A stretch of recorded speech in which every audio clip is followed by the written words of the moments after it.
MDH की हल्दी मिर्ची धनिया करे कमाल। ये रंग दे, ये खुशबू दे, ये तीखा, ये कम पड़े। क्या निराला MDH मसाला।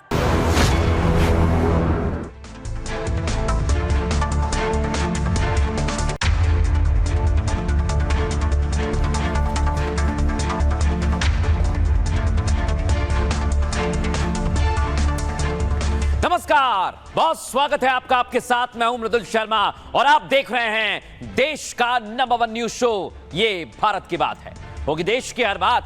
दिखाएंगे आपको देश और दुनिया की तमाम बड़ी खबरें। और दर्शकों, आज की सबसे पहली और बड़ी खबर आपको बता रहा हूं। भारत के खिलाफ दो कट्टर दुश्मन दोस्त बन गए और पाकिस्तान बांग्लादेश का गठजोड़ क्या भारत के लिए हो रहा है? क्या भारत उनके टारगेट पर है? क्योंकि आतंकी अब पहुंच चुके हैं ढाका, बांग्लादेश। आपको तस्वीर दिखाता हूं मैं, कैसे आज दो दुश्मन देश एक हो गए हैं, क्योंकि भारत की सेना ने ऑपरेशन त्रिशूल लॉन्च कर दिया है।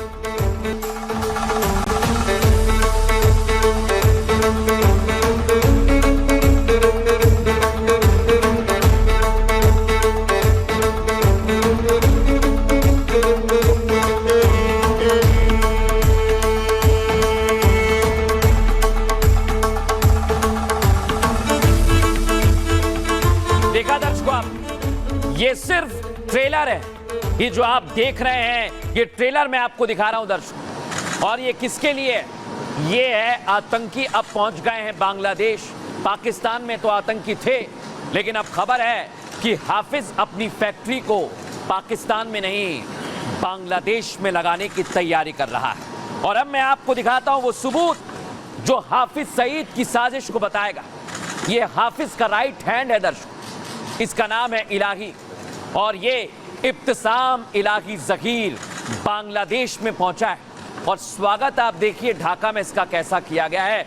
इसलिए मैं कह रहा हूं अब आतंकी बांग्लादेश के रास्ते पूरा बड़ा प्लान बना रहे हैं। लेकिन अब मैं आपको बता रहा हूं दर्शक, ये इलाही ये हाफिज का राइट हैंड है, लेकिन कैसे ये भारत के खिलाफ साजिश रच रहा है, हिंदुओं के खिलाफ साजिश रच रहा है, सुनिए आप। मैं मोदी को कहना चाहता हूं, तू सांप के सामने गर्दन को झुकाने वाला, तू हनुमान के सामने गर्दन को झुकाने वाला, तू गौ माता के सामने गर्दन को झुकाने वाला, तू सूरज चांद सितारे के सामने गर्दन को झुकाने वाला और मुसलमान और मोमिन अल्लाह अकबर का नारा लगाने वाला, तेरा हमारे साथ कोई मुकाबला नहीं।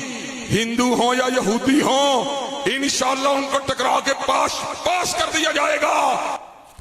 सुना, ये हिंदुओं के खिलाफ खड़ा है और बांग्लादेश में जैसे ही आतंकी घुसे उसके सबूत आने लगे। देख रहे हैं आप, इस्कॉन टेंपल का विरोध हो रहा है और देखिए जरा कैसे कट्टरपंथी हिंदुओं के खिलाफ, इस्कॉन के खिलाफ नारेबाजी कर रहे हैं।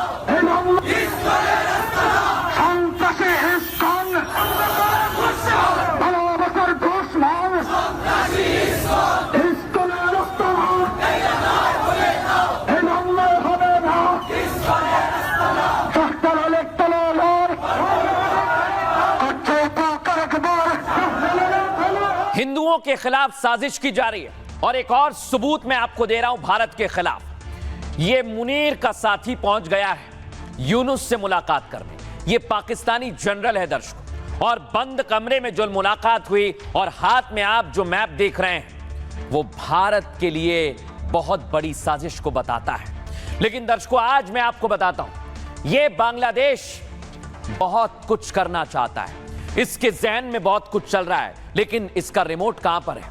इसका रिमोट, बांग्लादेश का रिमोट पाकिस्तान में है दर्शकों। और बांग्लादेश में हाफिज का चेला इसी बात का सबूत है कि रिमोट का बटन दब गया है। क्या मुनीर का मिशन पूर्वोत्तर रहने वाला है?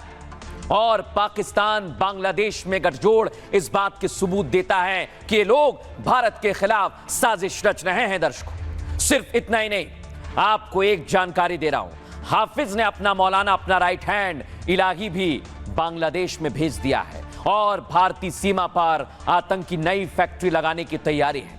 लेकिन सवाल यही है कि क्या ये आतंकी पाकिस्तान, बांग्लादेश मिलकर भारत के खिलाफ साजिश कर रहे हैं? लेकिन भारत पूरी तरह से तैयार है। दिखाता हूं आपको।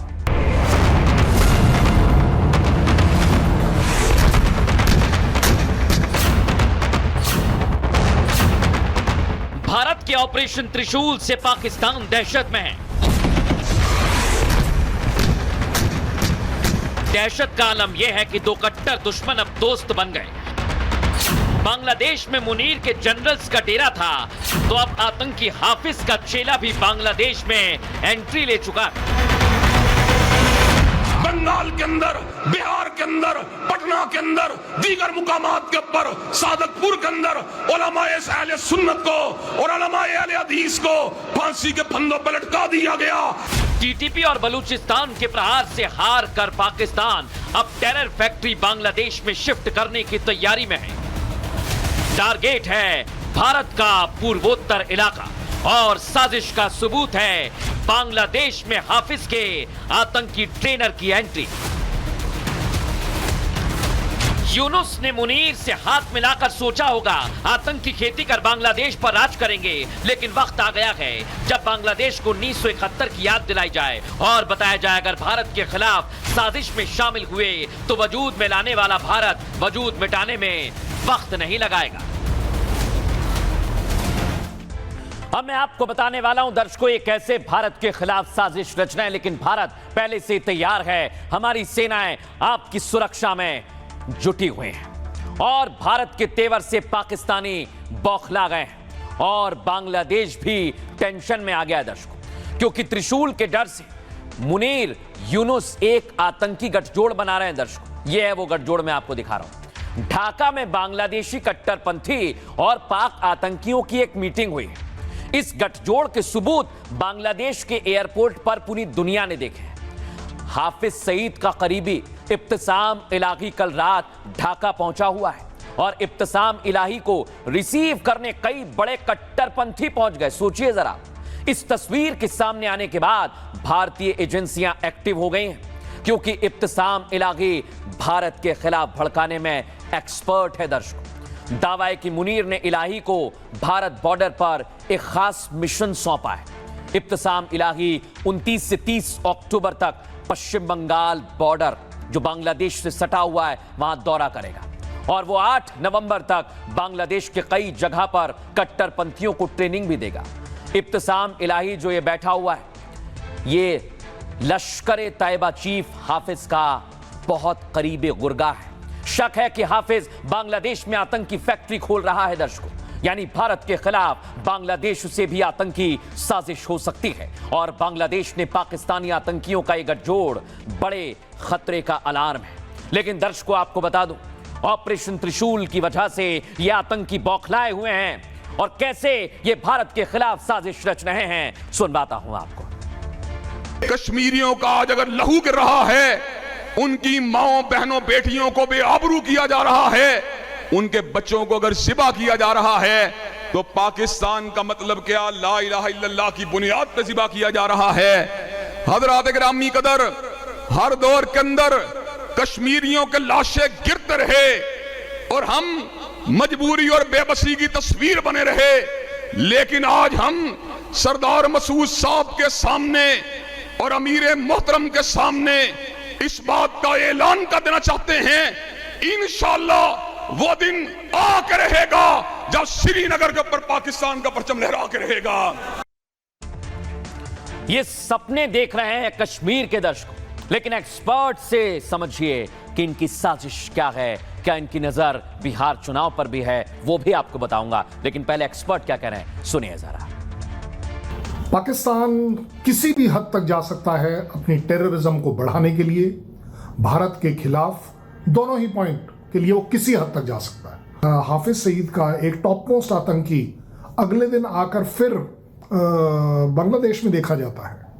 मतलब एक तरफ जनरल साहब, मुझे लगता है इसको बड़े सीधे शब्दों में अगर कहा जाए, वो स्टेज सेट करके गए हैं, पर्दा लगा कर गए हैं स्टेज के ऊपर, और पर्दे के पीछे अब आप देखेंगे कि किस तरीके से टेररिज्म से रिलेटेड खौफनाक प्लानिंग करी जाएंगी और हर तरह का वो काम किया जाएगा जो कि बांग्लादेश के अगेंस्ट होगा। भारत तो फिर भी खैर हैंडल कर लेगा, but Bharat needs to be alert. तो मुझे लगता है भारत को अब क्लियर कर देना चाहिए। अटैक कहीं पर भी हो, किसी भी तरह की चोट हो, उसकी जिम्मेदारी अगर प्रूव होती है कि यस वो पाकिस्तान से आया है, चाहे वो किसी भी दिशा में आया हो, अगर नेक्स्ट इन्फिल्ट्रेशन बिड बांग्लादेश की तरफ से की जाती है, I think we should annihilate them. एक वो चोट पहुंचानी चाहिए जो बांग्लादेश को भी याद रहे कि अगर हम आपको बचा सकते हैं तो हम आपके इस तरह के स्टेप्स को जन्म से ही खत्म कर देंगे। लेकिन दर्शकों, आज मैं आपको साजिश का एक एक सबूत दिखाऊंगा, कहीं जाइएगा मत। लेकिन पहले उस चेहरे को गौर से देख लीजिए जो भारत के खिलाफ साजिश रच रहा है। इसे पाकिस्तान ने भेजा है और मुनीर ने भेजा है, तो यूनुस ने इसका फूल देकर स्वागत किया। यही है इलाही, जिसके टारगेट पर इंडिया है, जिसके टारगेट पर भारत है। लेकिन दर्शकों, मैं आपको बताता हूं, पाकिस्तान और बांग्लादेश की बेचैनी की वजह यह है 36 घंटे बाद पाकिस्तान शटडाउन हो जाएगा। भारत की सेना की हुकार सुनिए।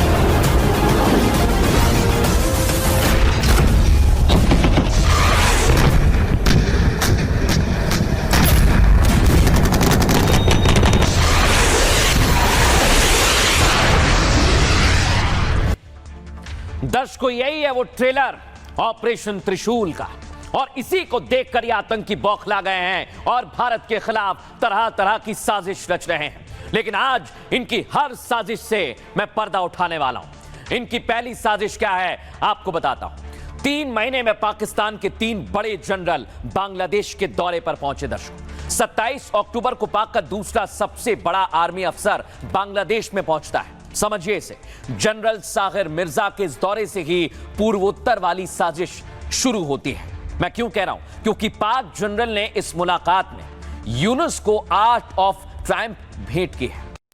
और बड़ी बात क्या, आर्ट ऑफ ट्रायम्फ पर भारत के पूर्वोत्तर राज्यों को गलत दिखाया गया है। यहीं से पूर्वोत्तर को लेकर मुनीर की साजिश का पहली बार खुलासा हुआ है दर्शकों। लेकिन दूसरी साजिश क्या, अब हाफिज का करीबी बांग्लादेश के दौरे पर पहुंचा है और इन्हीं इलाकों में है जो आप देख रहे हैं। अब इन आतंकियों का टारगेट पूर्वोत्तर के राज्यों में अस्थिरता फैलाने का है।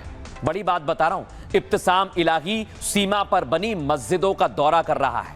इतना ही नहीं, उसे सीमा पर मुजाहिदों की फौज खड़ी करने का टास्क दिया है हाफिज ने। शक है कि इब्तिसाम भारत सीमा पर मुसलमानों को भड़काने आया है। इतना ही नहीं, क्योंकि पूर्वोत्तर में मुसलमानों की आबादी 10 से 15% के करीब है। और तीसरी साजिश, शक यही है कि पूर्वोत्तर में आतंकी साजिश रची जा सकती है। मजहबी तकरीरों की आड़ में अस्थिरता उत्पन्न करने की प्लानिंग भी की जा रही है। कट्टरपंथी बयानों से हिंदू मुस्लिम दंगे भड़काने का भी प्लान हो सकता है। और दूसरी तरफ शक है कि आर्मी अफसर बांग्लादेश में ISI बेस कैंप बना रहे हैं।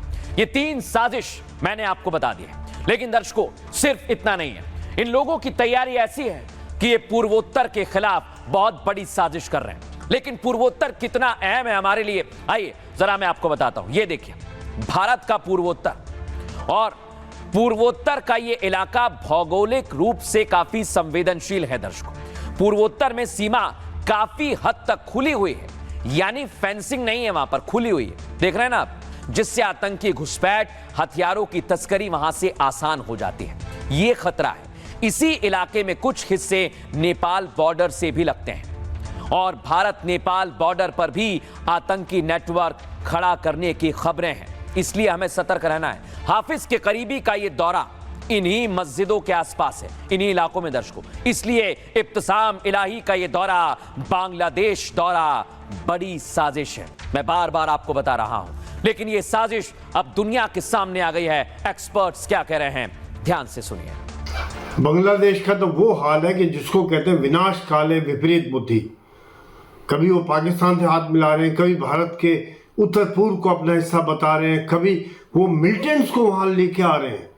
देखिए, बांग्लादेश जो है एक बड़ी टॉलरेंट सोसाइटी थी, बहुत ही मिल के रहने वाले लोग हैं, अलग ही लोग हैं वहाँ पे। वहां पर जिसको कहते हैं कि आवाम को ख़त्म कर देने वाली बात है, आज वहां पर भी आतंकवाद की आग जलेगी। बांग्लादेश जो एशिया की बहुत तेज़ी से डेवलप होती हुई इकॉनमी थी, आज उसका हाल पाकिस्तान जैसा करेंगे। ये यूसुफ को मैं हैरान होता हूँ कि नोबेल प्राइज़ कैसे मिला है। नोबेल प्राइज़ जो बैंक के लिए, ये आवाम को खत्म करने के पर तुला हुआ, ये देश को खत्म करने पर तुला हुआ। पाकिस्तान आज जैसे कटोरा लेके घूम रहा है, बांग्लादेश भी कटोरा लेके घूमेगा। ये वो हालत करने वाला है बांग्लादेश की। वहां की आवाम को सोचना चाहिए और मेरे हिसाब से उखाड़ के फेंक देना चाहिए अगर आवाम अपना भला चाहती है तो। लेकिन दर्शकों, आपको सावधान रहना है, क्योंकि इनकी साजिश सनातन के खिलाफ है, हिंदुओं के खिलाफ है, और उसका सबूत मैंने आपको दिखाया। ये हिंदुओं के खिलाफ रैली है, इस्कॉन के खिलाफ रैली है। लेकिन अब सुनवाने वाला हूं आपको मैं, ये मुनीर और यूनिस के गुर्गे मौलाना कैसे भारत के खिलाफ जहर उगल रहे हैं। सुनिए जरा। হবে ভাঙার জন্য, মন্দির হবে ভাঙার জন্য, মূর্তি হবে ভাঙার জন্য। বাংলাদেশ মুসলমান রাষ্ট্রের মধ্যে কোনো মূর্তি থাকতে পারবে না, বাংলাদেশের মধ্যে কোনো ইস্কন থাকতে পারবে না। দিল্লির দালালি করলে দিল্লি চলে যাও, বাংলায় থাকতে হলে বাংলার মতো থাকতে হবে। सुना आपने, ये कैसे मंदिरों के खिलाफ, हिंदुओं के खिलाफ साजिश की बात कह रहे हैं। और इसका रिमोट मैंने शुरू में कहा था पाकिस्तान के खिलाफ बराबर पाकिस्तान के पास है। कैसे साजिश की जा रही है, सुनिए जरा।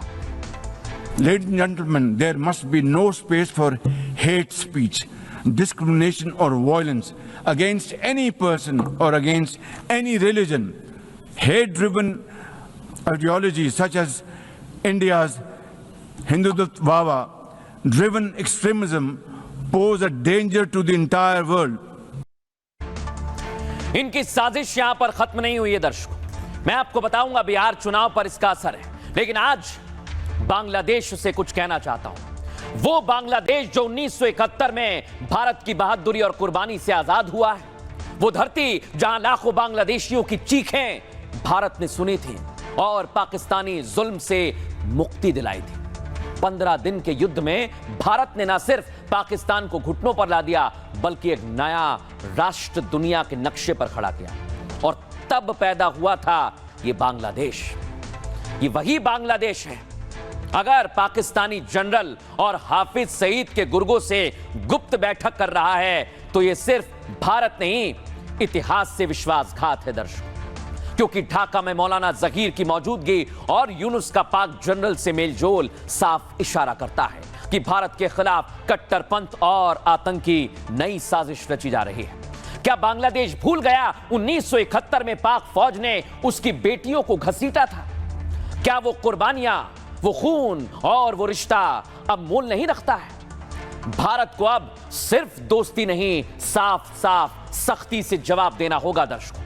क्योंकि जो मुल्क भारत की दोस्ती के बदले दुश्मनी पालने लगे, उसे इतिहास के आईने में फिर से 1971 की तस्वीर दिखानी होगी, जो मैं दिखा रहा हूं। क्योंकि ग्रेटर बांग्लादेश का ख्वाब देखने वालों को पता होना चाहिए, अगर भारत पैदा कर सकता है तो आगे का अंजाम भी तय कर सकता है। और आज यूनुस को बताना होगा कि तुम्हारा वजूद भी अगर है तो वो भारत की वजह से है। दुनिया के नक्शे पर अगर बांग्लादेश है तो भारत की वजह से है। और दर्शकों, बांग्लादेश को संदेश हमने इसलिए दिया है क्योंकि इनकी साजिश यहां रुक नहीं रही है। इनकी साजिश बिहार तक पहुंच गई है, जहां पर चुनाव होने वाला है, चल रहा है, वोटिंग होने वाली है। लेकिन दर्शकों, क्या मुनीर और यूनुस का टारगेट बिहार है? मैं ऐसा क्यों कह रहा हूं, आपको तस्वीर दिखाता हूं। जो हाफिज सईद और हाफिज का गुर्गा प्लान कर रहा है बांग्लादेश और मुनीर के साथ मिलकर, वो बहुत बड़ा प्लान है दर्शकों। उसका खुलासा मैं आगे करने वाला हूं। दिखाइए अगली तस्वीर। ये जो बांग्लादेश पहुंचा हुआ है, ये अपनी जबान से पटना का नाम लेता है, बिहार का नाम लेता है और कहता है कि सब कुछ बदल देगा। लेकिन कैसे? आज सवाल यही है दर्शकों, क्या इसे भारत में चुनाव प्रभावित करने की जिम्मेदारी दी गई है? क्योंकि इसको आप सुनेंगे तो शक और ज्यादा गहरा जाएगा। सुनिए आप। बंगाल के अंदर, बिहार के अंदर, पटना के अंदर, दीगर मुकामात के ऊपर, सादतपुर के अंदर उलमाए अहले सुन्नत को और उलमाए अहले हदीस को फांसी के फंदों पर लटका दिया गया। सुना आपने कैसे इसने एक एक करके नाम लिया है, लेकिन क्या इसकी साजिश दर्शकों बहुत बड़ी है, क्योंकि बिहार में नीतीश कुमार के साथ मुसलमान रहे हैं पिछले चुनावों में, और क्या इस बार मुनीर का मौलाना इस पूरे खेल को बदलना चाहता है? क्या घुसपैठियों पर इन लोगों की नजर है, जैसा चुनाव में हमने देखा है दर्शकों? लेकिन मौलाना अब कैसे चुनाव को प्रभावित कर रहा है वो तो मैंने आपको दिखाया, लेकिन इधर असद उद्दीन ओवैसी भी आ गए, और कैसे बड़ी बात यही, असद उद्दीन ओवैसी ने भी खास तौर से वो 17%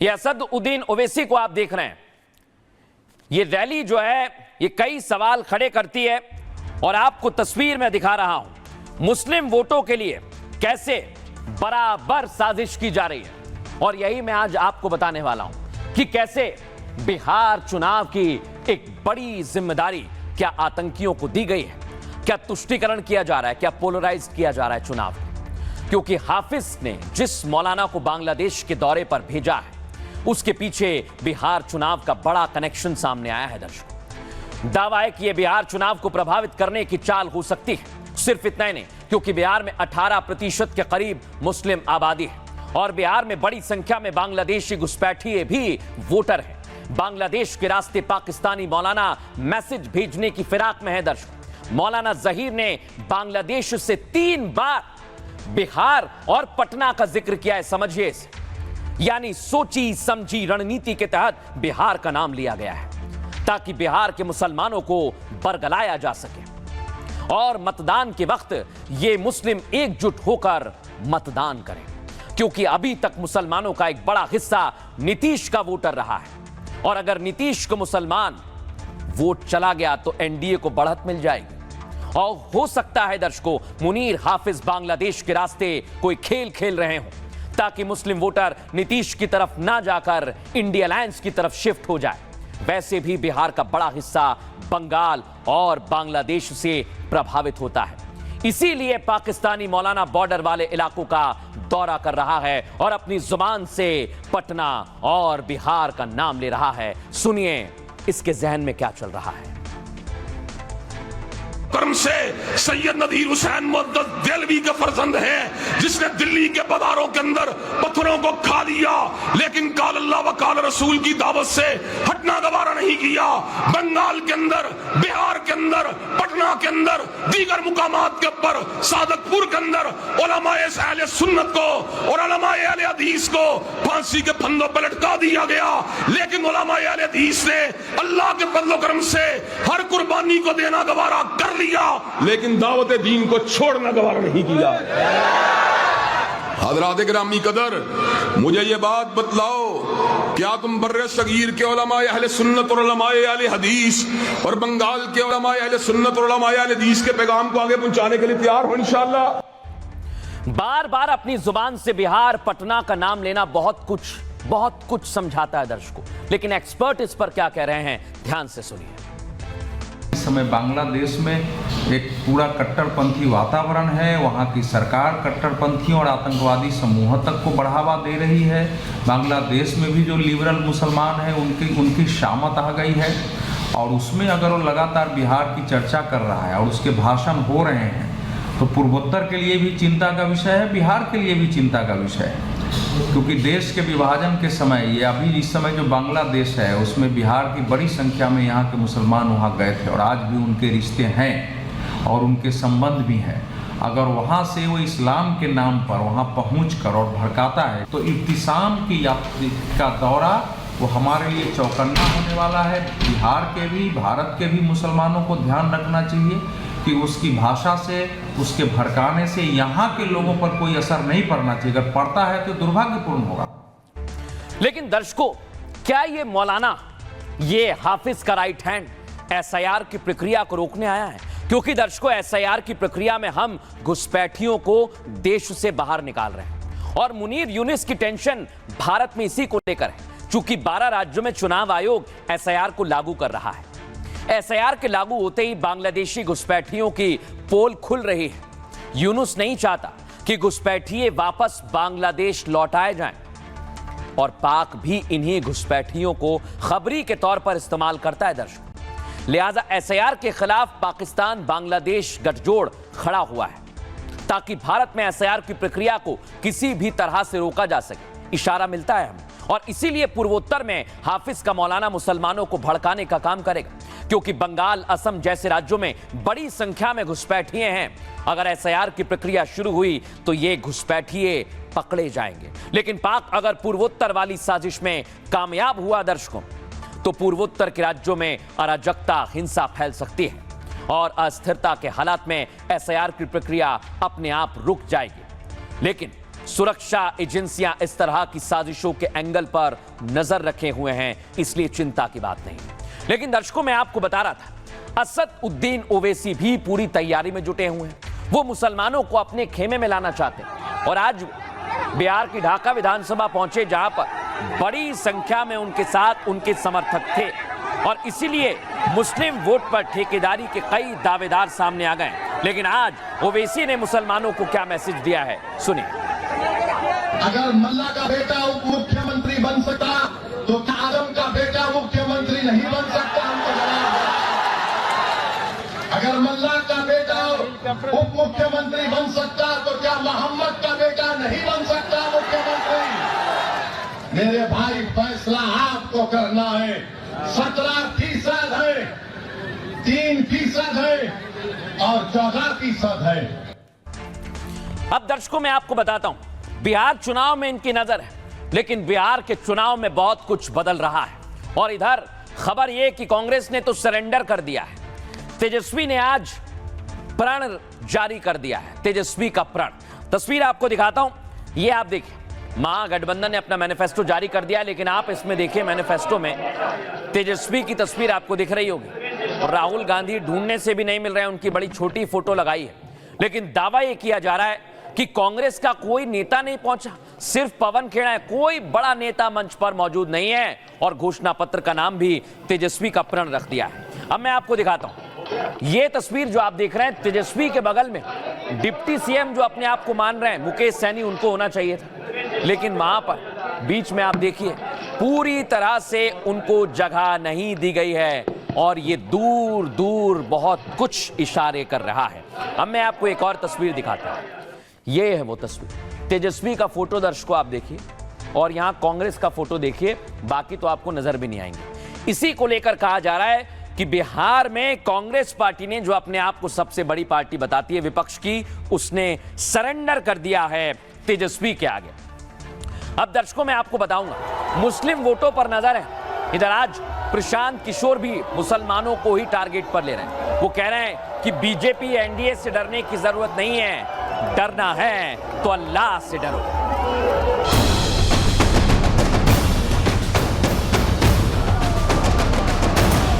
बिहार में चुनाव दिलचस्प हो गया है।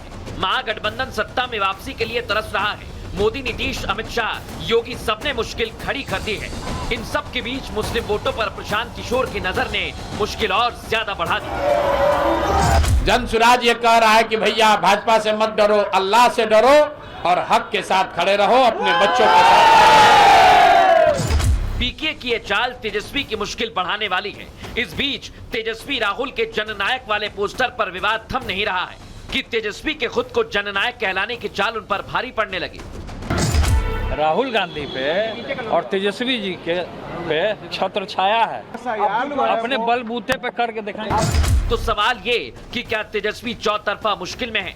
क्या तेजस्वी के लिए दिल्ली दूर साबित होने लगी है? सवाल इसलिए अहम है क्योंकि इंडी ने घोषणा पत्र तो जारी कर दिया, लेकिन इस दौरान प्रेस कॉन्फ्रेंस में कांग्रेस का कोई भी दिग्गज मंच पर नहीं दिखा। बिहार की जनता इन लोगों को सबक सिखाएगी। अब दर्शकों, बड़ी बात आपको बता रहा हूं कि इस पूरे घोषणा पत्र में सिर्फ और सिर्फ तेजस्वी और आरजेडी का दबदबा दिखा। कांग्रेस पार्टी नदारद रही। आज महागठबंधन ने अपना घोषणा पत्र जारी कर दिया है। दर्शकों, महागठबंधन ने इसका नाम बिहार का तेजस्वी प्रण रखा है और इस घोषणा पत्र में वोटर्स को चांद तारे जैसे सपने भी दिखाए गए हैं। आप लोगों को महागठबंधन के घोषणा पत्र में तेजस्वी के 20 प्रण शामिल किए गए हैं। हर परिवार के एक सदस्य को सरकारी नौकरी का वादा किया गया है। विधवा बुजुर्ग को 1500 रुपए महीना पेंशन का वादा किया गया है और दिव्यांगों को 3000 रुपए मासिक पेंशन का वादा भी किया गया है। महिलाओं को 2500 रुपए दिए जाएंगे, वो भी हर महीने, ऐलान किया है ऐसा। प्रदेश में 5 एक्सप्रेसवे बनाने की घोषणा की गई है। सिर्फ इतना ही नहीं, आबादी के अनुपात में आरक्षण होगा और 50% की सीमा टूट जाएगी, ये घोषणा पत्र में कहा है। वक्फ के पुराने कानून को फिर से बहाल करने का ऐलान किया है। कैसे, देखिए आप पूरी रणनीति समझिए इन लोगों की। अपराध के प्रति जीरो टॉलरेंस की नीति का ऐलान भी कर दिया गया है, जो लालू राबड़ी सरकार की वजह से तेजस्वी का पीछा नहीं छोड़ रही। इस बीच घोषणा पत्र से उम्मीद से ज्यादा निराशा बढ़ गई है दर्शकों, क्योंकि प्रेस कॉन्फ्रेंस के दौरान कांग्रेस गायब रही। कोई बड़ा लीडर आपको नहीं दिखेगा। बिहार कांग्रेस के प्रदेश अध्यक्ष राजेश राम इस फ्रेम में नहीं है। बिहार के प्रभारी कृष्णा अल्लावरू भी नहीं है और केवल दिल्ली से पवन खेड़ा को भेजा गया, वो मंच पर आपको दिख रहे हैं। और बिहार में पहले चरण के चुनाव में मात्र 8 दिन बचे हुए हैं और 6 दिन बाद पहले चरण का चुनाव प्रचार भी दर्शकों खत्म हो जाएगा। लेकिन आज घोषणा पत्र से कांग्रेस भी गायब रही और राहुल गांधी भी। देखिए क्या कहा गया। अभी तक एनडीए की कोई ऐसी ऑफिशियल प्रेस कॉन्फ्रेंस या ऑफिशियल घोषणा नहीं हुई है कि भाई एनडीए का मुख्यमंत्री का चेहरा कौन होगा। चाहे प्रधानमंत्री हो, अमित शाह हो, उनके मुख्यमंत्री हो भाजपा के, या केंद्र मंत्री हो, कोई भी बिहार को आगे वो कैसे आगे बढ़ाएंगे उसके बारे में कोई शब्द नहीं कहा। को भी लेकर के सवाल पूछा गया बीजेपी की तरफ से कि वो अभी तक कहां है, क्यों नहीं चुनाव प्रचार में उतरे हैं। उनको बड़ी चिंता है साहब। उनको क्या चिंता है?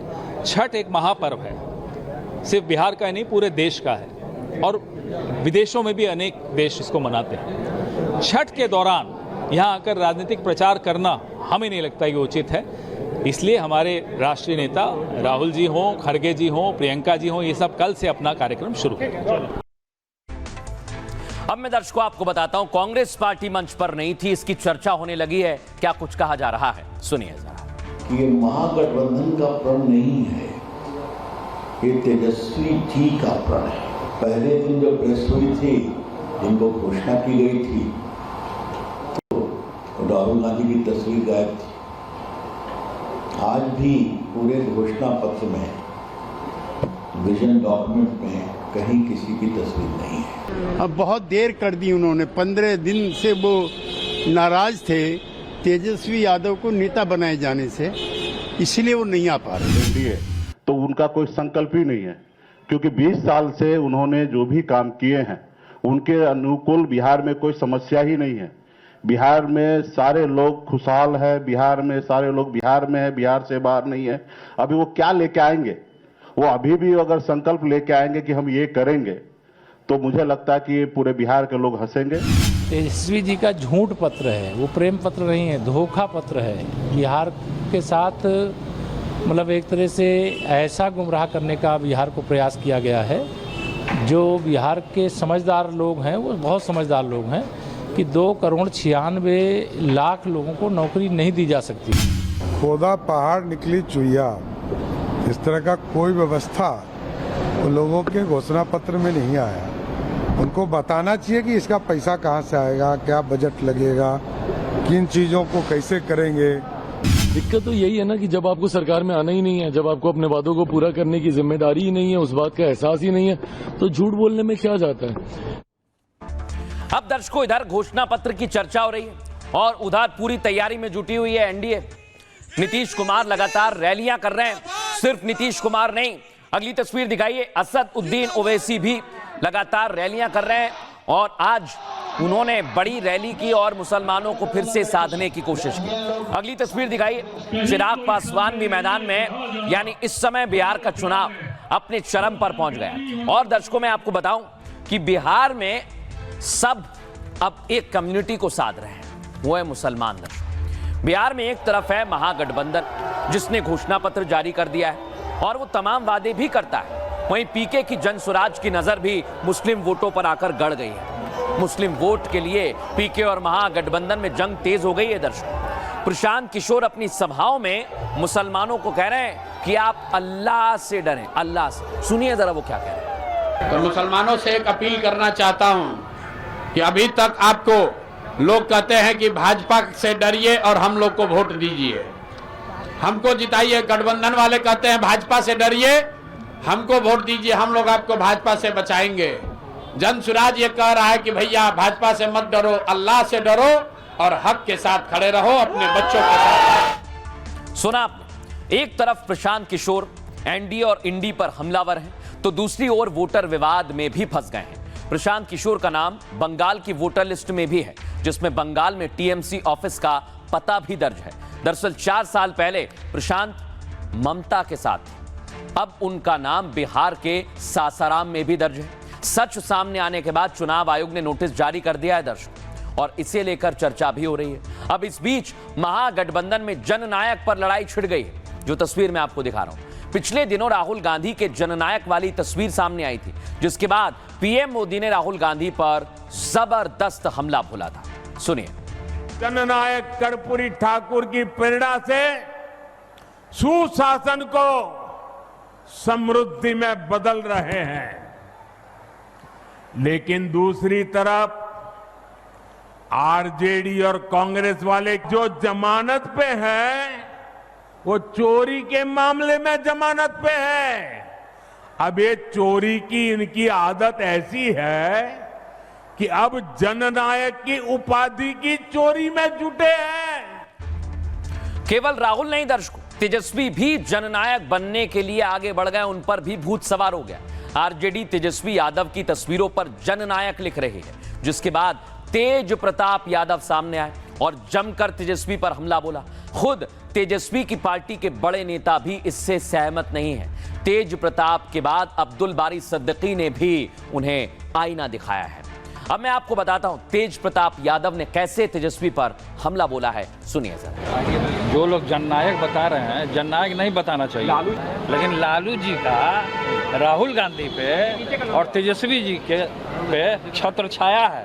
छत्र छाया, एक मिनट रुकिए ना भाई, छत्र छाया हटा करके, जैसे मेरे ऊपर छत्र छाया नहीं है, हमारे ऊपर गरीब जनता का, बिहार की तमाम युवा का, नौजवान का छत्र छाया है, जिसको लेकर के हम आगे बढ़ रहे हैं। सर, अपने बलबूते पे करके दिखाएं। बनने में उनको समय लगेगा, इसलिए समय लगेगा कि वो लालू की विरासत है और उनकी राजनीति पे खरा उतरने की कोशिश कर रहे हैं। अब दर्शकों, खबरों में आगे बढ़ते हैं। आपको सीधे बिहार के बाद लेकर चलता हूं उत्तर प्रदेश, जहां पर योगी ने प्रण लिया है, अगर अपराध करोगे तो टांग दिए जाओगे। कहां पर? चौराहे पर। जैसे ये टंगे हुए देख रहे हैं आप, ये तमाम अपराधी हैं, लुटेरे हैं, और ये योगी की पुलिस ने, फोर्स ने कार्रवाई की है। आपको सबसे पहले तस्वीर दिखाता हूं। योगी आदित्यनाथ ने कहा है जीरो टॉलरेंस, अपराधियों पर जीरो टॉलरेंस की नीति के तहत काम किया जा रहा है और उसी दिशा में काम हो रहा है। मुरादाबाद की तस्वीर दिखा रहा हूं आपको, दिखाइए जरा। मुरादाबाद में देखिए आप, ये है वो पोस्टर, इसमें लिखा हुआ है इन लुटेरे छिनैती के अपराधियों से सतर्क रहें। अब आप देख लीजिए, अगर आप मुरादाबाद के हैं या आसपास के जिलों में रहते हैं तो क्या इन अपराधियों को आपने देखा है, और अगर ये पुलिस की नजर में आते हैं तो इनका क्या हाल होता है, ये देखिए आप। ये अपराधी अगर पुलिस की निगाह में आ गए और खबर मिल गई तो इनका एनकाउंटर किया जाता है, जो उत्तर प्रदेश में हो रहा है। योगी फोर्स ने सुल्तानपुर और हरदोई में एक्शन लिया।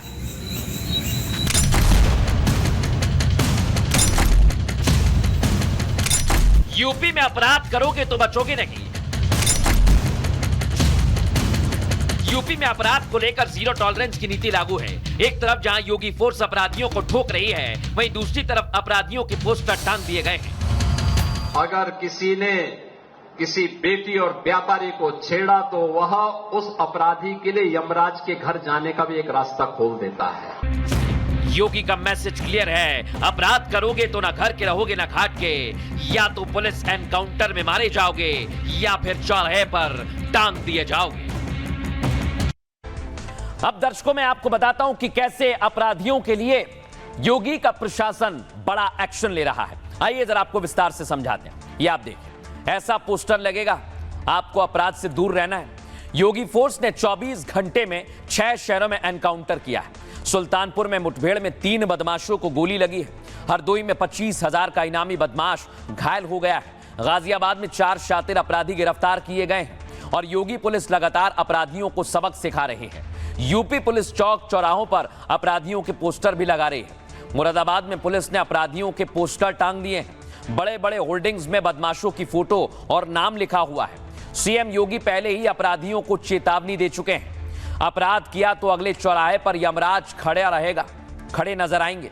योगी की पुलिस पोस्टर के जरिए लोगों को जागरूक भी कर रही है। सौदों, लूट, डकैती करने वाले अपराधियों को जनता पहचान सके, इसलिए पोस्टर लगाया है ताकि जनता ऐसे अपराधियों से सतर्क रहें, बदमाशों से सतर्क रहें। और पोस्टर से अपराधियों में भी डर पैदा होगा, क्योंकि सामाजिक बदनामी के साथ साथ अपराधियों पर पुलिस की नजर भी होगी।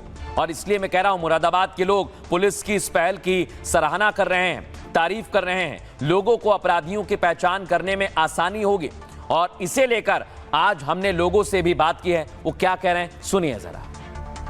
सरकार ने सही करा है, ये लेडीज जागरूक हो जाएंगी, चोरी वोरी से बच जाएंगे, ये अच्छी तरीके से पहचान लेंगे, जागरूक हो जाएगी पब्लिक, इस वजह से चोरी वोरी न हो पाएंगे। ये सरकार ने जो भी कदम उठाया है इस पोस्टर के जरिए से अच्छा कदम उठाया है, और खासकर के लिए मतलब महिलाओं के लिए, क्यों महिलाएं इससे अवगत हो चुकी हैं कि जो ये फोटो देख रही हैं तो उनके या तो मोबाइल में अपने टच कर लेंगी, इसी वजह से उनके लिए बहुत काम अच्छा करा है। ये बहुत अच्छे वजह से जो अपराधी हैं ये सबके सामने आ गए और पब्लिक देखेगी, इनसे सतर्क रहेगी, महिला बुजुर्ग सब लोग, और ये हर एक चौराहे पे लगने चाहिए और हर एक मोड़ पे लगने चाहिए इन लोगों के चेहरे।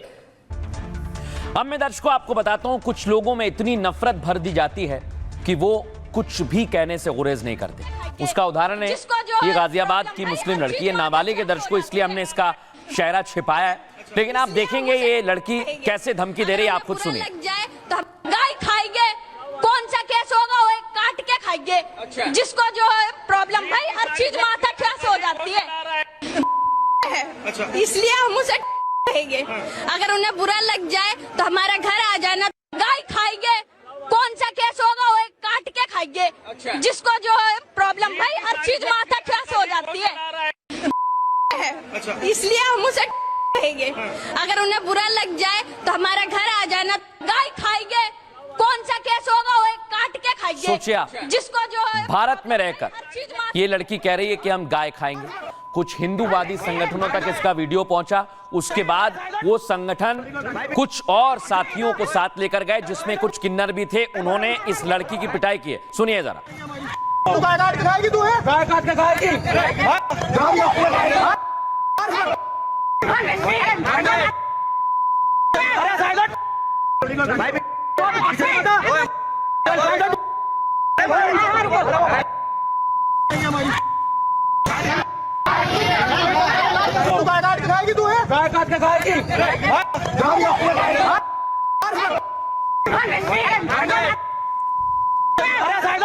अब मैं आपको बताता हूं दर्शकों कैसे, ये देखिए आप, हिंदू संगठनों ने बयान पर आपत्ति जाहिर की है, कहा कि ये गौ माता का अपमान किया है, भारत में गाय को लेकर अपमानजनक, आपत्तिजनक बयान दिया है।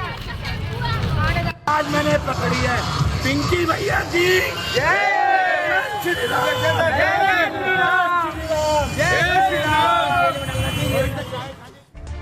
अब दर्शकों मैं आपको बताता हूं ये पूरा माजरा क्या है और इसको लेकर अभी तक पुलिस क्या कार्रवाई कर रही है। लेकिन पहले गाजियाबाद की मुस्लिम लड़की का ये वीडियो आप देख रहे हैं, ये सोशल मीडिया से सामने आया है और वीडियो में युवती योगी आदित्यनाथ, गृह मंत्री अमित शाह के खिलाफ अपशब्दों का इस्तेमाल करती है। वीडियो में मुस्लिम लड़की खुलेआम गाय को काटने और खाने की बात भी कहती है। वीडियो देखने के बाद हिंदू संगठन आक्रोशित हो गए। कुछ ही घंटों बाद हिंदू रक्षा दल के कार्यकर्ता मुस्लिम लड़की के घर पर पहुंच गए और लोगों ने लड़की के बयान पर आपत्ति जाहिर की। जमकर हंगामा हुआ। लड़की के साथ खबर है कि मारपीट भी की गई। मुस्लिम लड़की का आरोप है कि हिंदू संगठन के लोगों ने परिवार के साथ गाली गलौज और अभद्र व्यवहार किया।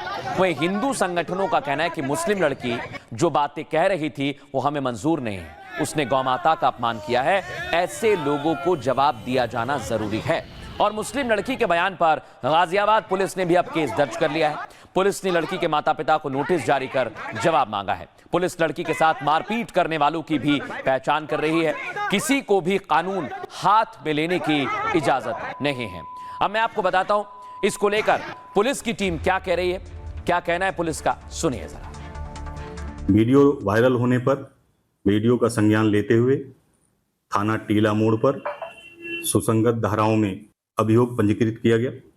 प्रतिक्रिया स्वरूप कल रात में तथाकथित HRD और तमाम स्थानीय लोग और हिंदू संगठनों द्वारा विरोध स्वरूप उसके आवास पे जाके अभद्र भाषा का प्रयोग करते हुए गाली गलौज इत्यादि की जो है किया गया। पूर्व वाले वीडियो में चूंकि अभियुक्ता नाबालिग है, नोटिस निर्गत की गई है, उनके पेरेंट्स को नोटिस दिया गया है और बाद वाले वीडियो में HRD के कार्यकर्ता हैं जिनकी पहचान कर ली गई है। अभियोग पंजीकृत किया जा रहा है। अब दर्शकों मैं आपको बताता हूं, उत्तर प्रदेश में आज एक मुद्दे को लेकर सियासत गर्मा गई है। मुद्दा है शहर के नाम बदलने का।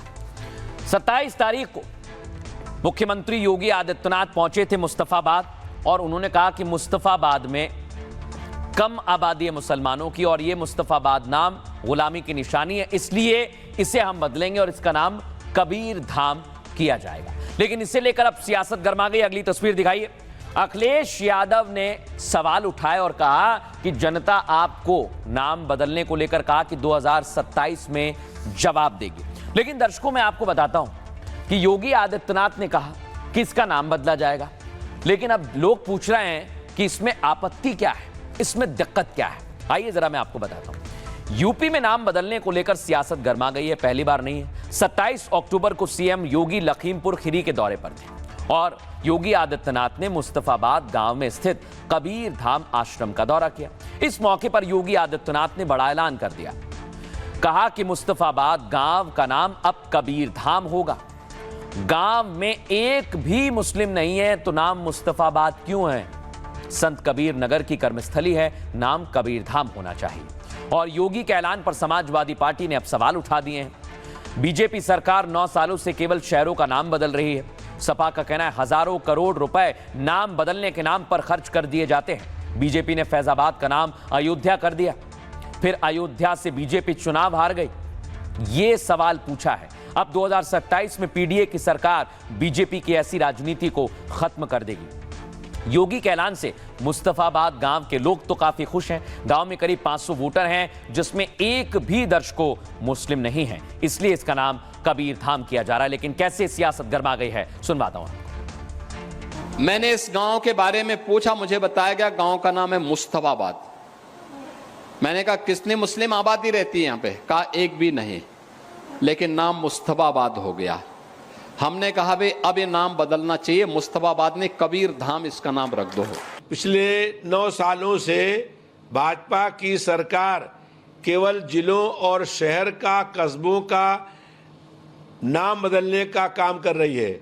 कहीं कोई नया विकास का काम नहीं हुआ है। नाम बदलने से कहीं कोई विकास नहीं हो रहा है। हजारों करोड़ रुपया नाम बदलने के नाम पर भाजपा सरकार ने खर्च कर दिया। फैजाबाद का नाम अयोध्या कर दिया और अयोध्या नाम करने के बाद लोकसभा के चुनाव हुए, वहां भारतीय जनता पार्टी बहुत बड़े अंतर से फिर चुनाव क्यों हार गई? धर्मनिरपेक्षता के पाखंड में तमाम भारतीय पहचान वाले शहरों और स्थानों के नाम बदले गए थे। अब भारतीय जनता पार्टी उनकी पहचान को वापस कर रही है। भारतीय संस्कृति सभ्यता अक्षुण्ण रहे, इसके लिए काम कर रही है। तो समाजवादी पार्टी धमकी दे रही है कि सरकार आने पे फिर मुस्तफाबाद, फैजाबाद और इलाहाबाद हम कर देंगे। तो उत्तर प्रदेश की जनता आपके असली स्वरूप को पहचान चुकी है। 2012 में काट की हांडी जो चढ़ी थी, अब 27 में नहीं चढ़ने वाली है। अब दर्शकों खबरों में आगे बढ़ेंगे और आज पूरे देश में दिल्ली की चर्चा हो रही है। क्यों चर्चा हो रही है? क्योंकि यहां पोल्यूशन ज्यादा था तो कहा गया कि आर्टिफिशियल रेन कराई जाएगी, यानी कृत्रिम बारिश। लेकिन कैसे इसकी प्रक्रिया है, आइए मैं आपको समझाता हूं, विस्तार से दिखाता हूं। दिखाइए जरा तस्वीर। दिल्ली में प्रदूषण बहुत ज्यादा है, AQI लगातार बढ़ता जा रहा है और ये आम लोगों के लिए खतरे का विषय बन गया है। इसको लेकर आज एक बड़ी बैठक हुई है दर्शकों, जो मैं आपको दिखा रहा हूं। और ये कोशिश की जा रही है कि दिल्ली में अब जल्द ही प्रदूषण से निजात दिलाई जाएगी। इसके लिए सेस्ना प्लेन से पूरी तरह से तैयारी की जा रही है और ये IIT कानपुर की मदद से पूरी तैयारी की जा रही है। और आज पूरा सफाई कैसे किया जाए, पूरी हवा को कैसे साफ किया जाए, उसकी तस्वीर भी सामने आई है दर्शकों। क्लाउड सीडिंग, ये आपने ऐसी तस्वीर लगभग पहली बार देखी होगी। कृत्रिम बारिश कई जगह पर होती है, लेकिन दिल्ली में इसकी कोशिश आज हम देख रहे हैं IIT कानपुर की मदद से। क्लाउड सीडिंग की तस्वीर भी सामने आई है, आप देखिए।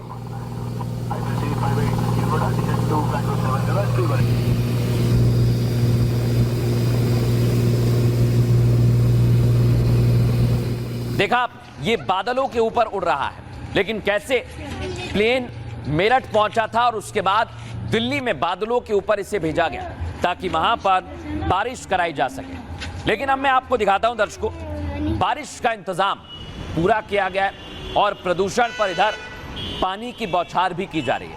यानी प्रदूषण ज्यादा है, इसके लिए कैसे इसे कम किया जाए, तमाम कोशिश की जा रही है। लेकिन अब दर्शकों मैं आपको बताने वाला हूं ये क्लाउड सीडिंग क्या होती है, कैसे दिल्ली में प्रदूषण कम हो सकता है और कृत्रिम बारिश यानी आर्टिफिशियल रेन करवाई जा सकती है। आइए जरा आपको दिखाते हैं। दिल्ली को प्रदूषण मुक्त बनाने की कवायद तेज हो गई है दर्शकों, और कृत्रिम बारिश की वजह से कोशिश की जा रही है कि प्रदूषण खत्म किया जाएगा। इसके लिए आज दिल्ली में क्लाउड सीडिंग हुई है दर्शकों। दिल्ली के करोल बाग, खेकड़ा और मयूर विहार इलाके में सादिकपुर में क्लाउड सीडिंग की गई है। आपको जानकारी दे दें, क्लाउड सीडिंग IIT कानपुर की मदद से बहुत संभव है कि पूरी की जा रही है, इस पर काम किया जा रहा है। आज सेस्ना प्लेन के माध्यम से क्लाउड सीडिंग हुई है। आपको यह भी जानकारी दे दूं, कानपुर से मेरठ के रास्ते प्लेन दिल्ली पहुंचा कुछ इस तरह से। अब बारिश का इंतजार किया जा रहा है कि बारिश जल्द होगी। 23 अक्टूबर क्लाउड सीडिंग का पहला फेज हुआ था और अभी दिल्ली में क्लाउड सीडिंग के 3 और फेज बाकी हैं। लेकिन क्लाउड सीडिंग क्या होती है, ध्यान से सुनिए। क्लाउड सीडिंग बादलों को बीज देने जैसी प्रक्रिया है। इसमें हवाई जहाज या मशीनों की मदद ली जाती है। बादलों में सिल्वर आयोडाइड, ठोस कार्बन डाइऑक्साइड और पोटेशियम आयोडाइड डाला जाता है। इससे क्या होता है, ये पानी की बूंदें या बर्फ के टुकड़ों को बादलों में बनाता है और इससे बारिश होने की संभावना बन जाती है, क्योंकि ये नीचे गिरते हैं और फिर बारिश होती है। ये पर्यावरण के लिए सुरक्षित है। लेकिन दर्शकों एक बड़ी बात है, केमिकल की ज्यादा मात्रा नुकसान पहुंचा सकती है, इसलिए इसे विशेषज्ञों की मदद से पूरा किया जा रहा है। लेकिन इसे लेकर दिल्ली सरकार के मंत्री क्या कह रहे हैं और IIT कानपुर के विशेषज्ञ क्या कह रहे हैं, आपको सुनवाता हूं। आज दूसरी ट्रायल क्लाउड सीडिंग की दिल्ली में की गई। ये क्लाउड सीडिंग सेस्ना एयरक्राफ्ट के माध्यम से IIT कानपुर ने की। एयरक्राफ्ट मेरठ के तरफ से दिल्ली में एंटर किया, जिसमें खेखरा, बुरारी, नॉर्थ करोलबाग, मयूर विहार, सादकपुर और भोजपुर, इस इलाकों के अंदर क्लाउड सीडिंग की गई। क्लाउड सीडिंग में 8 फ्लेयर्स को यूज़ किया गया है। एक फ्लेयर लगभग 2 से 2.5 kg के आसपास है और एक फ्लेयर 2 से 2.5 मिनट तक ये चलती है। इस फ्लेयर से क्लाउड्स के अंदर जो कंटेंट, जो उसके अंदर कंटेंट है उसको छोड़ा गया। उस मिक्सचर से क्लाउड्स की जो अभी जानकारी IIT कानपुर ने दी है वो 15 से 20% उसके अंदर ह्यूमिडिटी थी और ये तकरीबन प्रोसेस 1.5 घंटे के आसपास चला और इस दौरान एक फ्लेयर जो है वो 2 से 2.5 मिनट चला और 8 फ्लेयर ये टोटल चलाए गए हैं। तो 17-18 मिनट तक तो ये फ्लेयर छोड़े गए और दिल्ली के तक पहुंचने से कानपुर में 1.5 घंटे के आसपास इस प्रोसेस को लगा। कल दोपहर के बाद IIT कानपुर की टीम ने एक सेस्ना एयरक्राफ्ट के द्वारा दिल्ली के बिदूनी एरिया में क्लाउड सीडिंग करी है। ये एयरक्राफ्ट कल लगभग 2 बजे हमारे एयर स्ट्रिप से उड़ा और करीब 6 बजे तक वापस आ गया। बिदूनी एरिया में बहुत ज़्यादा क्लाउड्स नहीं थे, तो इसलिए पानी तो यद्यपि नहीं बरसा, लेकिन हमारे सारे जो सिस्टम्स थे वो सर्टिफाई हो गए, चेक हो गए। अब मैं आपको दिखाता हूं दर्शकों एक और बड़ी वजह है प्रदूषण की, और कहा जा रहा है कि वो है गाड़ियां। इसे लेकर भी आज दिल्ली में हवा जहरीली है, इसको लेकर बड़ा फैसला लिया गया है दर्शकों। और रेखा सरकार ने आज लेवल ज्यादा था तो गाड़ियों को लेकर बड़ा फैसला लिया है। आपको बताता हूं, बड़ी जानकारी आपको दे रहा हूं। सीएनजी, एलएनजी इलेक्ट्रिक वाहनों को छूट दी है, लेकिन इसके अलावा 1 नवंबर से BS4 वाहनों की एंट्री नहीं होगी। आपको ये जानकारी दे रहा हूं मैं। सिर्फ BS6 सीएनजी, एलएनजी और इलेक्ट्रिक गाड़ियां ही एंट्री कर पाएंगी। BS4 वाहनों की एंट्री नहीं होगी, ये आपको जानकारी दे रहा हूं। लेकिन दर्शकों, कैसी तैयारी की जा रही है और क्या होगा, ये फैसला आपको ध्यान से सुनना चाहिए अगर आप गाड़ी चलाते हैं। दिल्ली में प्रदूषण का लेवल कम नहीं हो रहा है। आज भी खराब श्रेणी का AQI दर्ज किया गया है। प्रदूषण पर आज एक और बड़ा फैसला हुआ है। दिल्ली कैबिनेट वाहनों को लेकर नए नियम बना रही है। ये नियम दिल्ली में 1 नवंबर 2025 से लागू किए जाएंगे। नया नियम दिल्ली में वाहनों की एंट्री से जुड़ा हुआ है। BS6 सीएनजी और एलएनजी वाहनों को एंट्री मिलेगी। इसके अलावा इलेक्ट्रिक वाहनों भी दिल्ली में आ सकेंगे। BS6 से नीचे वाले वाहन और बाहरी वाहन एंट्री नहीं ले पाएंगे। ये फैसला हवा की बिगड़ती हालत के चलते लिया गया है। दिल्ली परिवहन विभाग ने कहा है BS4 इंजन वाले कमर्शियल वाहनों को 31 अक्टूबर तक छूट दी है। निजी वाहनों को किसी भी हाल में एंट्री नहीं मिलेगी। और प्रदूषण से लड़ाई में दिल्ली में पहले भी कई नियम बने हैं। केजरीवाल सरकार ने ऑड इवन का नियम लागू किया था। और आपको जानकारी दे दे, दिल्ली में 2018 से 2024 तक पटाखे पर भी बैन लगाया गया, बावजूद दिल्ली में प्रदूषण कम नहीं हुआ है। और आज भी दिल्ली की हवा जहरीली बनी हुई है। लेकिन यह बड़ा फैसला लिया है, इसको लेकर मुख्यमंत्री क्या कह रहे हैं, सुनिए जरा। देखिए, पॉल्यूशन के स्तर पे आप सब ने डाटा देखे। पिछले जो सरकारों के दौरान दिवाली वाले दिन का जो डाटा था और अगले दिन का डाटा था, हमारे कार्यकाल में वो डाटा कम हुआ है, बढ़ा नहीं है, कतई नहीं बढ़ा है। तो आप ये कहेंगे, इस बार तो आप कह रहे जी पटाखों की परमिशन भी थी, बाकी चीजें भी थी, तो भी वो जो गैप है दिवाली से पहले का और दिवाली के बाद वाले दिन का, वो कम हुआ है। तो पॉल्यूशन उस दृष्टि से पहले से कम है। अब दर्शकों, इधर दिल्ली में प्रदूषण कम करने की तैयारी के लिए आर्टिफिशियल रेन करवाई जा रही है, लेकिन उधर प्रकृति का तूफान मुंह बाहे खड़ा हुआ है और मोन्था और मेलिसा तूफान ने कहर बरपाया है। आपको तस्वीर दिखाते हैं, ये आप देखिए, मोन्था तूफान आ गया है। आंध्र प्रदेश, तमिलनाडु, उड़ीसा और बंगाल प्रभावित हो रहे हैं। कुछ वहां से तस्वीरें सामने आई हैं, आप देखिए।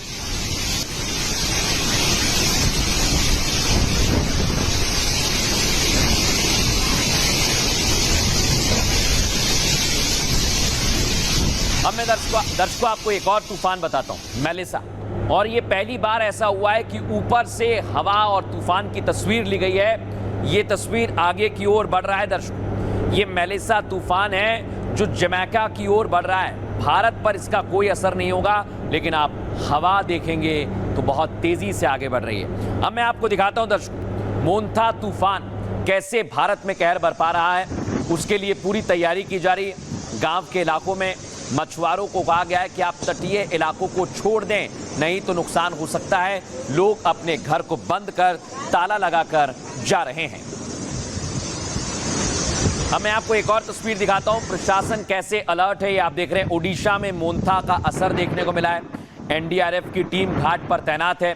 कहीं कोई गांव का व्यक्ति अगर फंस जाता है तो उसको निकालने की पूरी तैयारी की जा रही है। वो तस्वीर में मैं आपको दिखाता हूं, दिखाइए जरा। एनडीआरएफ की टीम लोगों को सुरक्षित रहने के लिए कह रही है और कह रही है कि आप अपना ख्याल रखें, तूफान से बचकर रहें। అక్కడ భోజనాలన్నీ అందరికి కూడా అరేంజ్ చేసాము, మీకు ఇబ్బంది లేదు, వంట చేసుకోవాల్సిన పని లేదు. ఈ రోజు నిండు తర్వాత ఎవరు బయట కనబడడానికి లేదు. కనబడ్డారంటే మాత్రం చాలా బీభత్సం ఉంటుంది. గాలి వల్ల మీకు ప్రాణ నష్టం కలగకూడదు, మీకు ఎవరికి దెబ్బలు తగలకూడదనే ఉద్దేశంతో। दर्शकों, तूफान का खतरा बढ़ता जा रहा है और खबर यह है कि तूफान आया तो बहुत कुछ प्रभावित होगा। बंगाल की खाड़ी के ऊपर बना चक्रवात मोन्था तूफान में बदल गया है। यह आंध्र प्रदेश के मछलीपट्टनम तट से टकराएगा और इसकी रफ्तार 110 किलोमीटर प्रति घंटे की रहेगी। इस दौरान समुद्र में ऊंची ऊंची लहरें उठ सकती हैं। इस तूफान का असर आंध्र प्रदेश, तमिलनाडु, उड़ीसा और बंगाल में होगा। दर्शकों, आपको यह भी बता दें कि तूफान मोन्था का ये नाम थाईलैंड ने दिया है। थाई भाषा में इसका अर्थ होता है सुगंधित फूल। मोन्था को लेकर एनडीआरएफ की टीम अलर्ट मोड पर है। तस्वीरें आप देख लीजिए।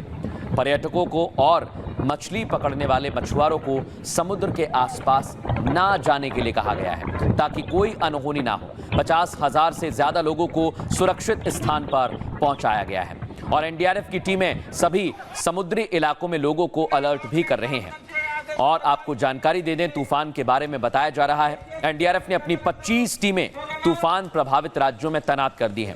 20 टीम स्टैंड बाय मोड पर रखी हैं और मोन्था के चलते दक्षिण मध्य रेलवे जोन की 120 ट्रेन कैंसिल की गई हैं। इसके अलावा विशाखापट्टनम एयरपोर्ट से सभी 32 फ्लाइट्स को भी कैंसिल कर दिया गया है। विजयवाड़ा एयरपोर्ट से 16 और तिरुपति एयरपोर्ट से 4 फ्लाइट्स कैंसिल की गई हैं। सुरक्षा के मद्देनजर सरकार ने यह बड़ा और अहम फैसला लिया है।